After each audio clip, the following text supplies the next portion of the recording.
America இந்தியாவுக்கு என்ன சொல்லிச்சுன்னோம்னா, இதற்கு மேலும் உங்களுடைய தாக்குதலை நீங்கள் தொடர்ந்தீர்களானால் அவர்கள் தரப்பில் இருந்து அவர்கள் அணுகுண்டை வீசுவதற்கு தயங்க மாட்டார்கள்.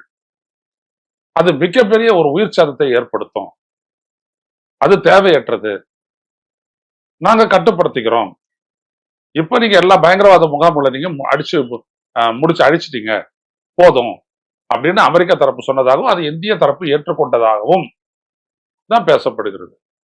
நமது கேள்வி என்னன்னா, பாகிஸ்தான் கிட்ட அணு ஆயுதம் இருக்கு, அது 3000 கிலோமீட்டர் வரைக்கும் டெலிவர் பண்ணக்கூடிய ஷாஹின் மிசைல் எல்லாம் இருக்கு அப்படின்றது இந்தியாவுக்கு தெரியும்.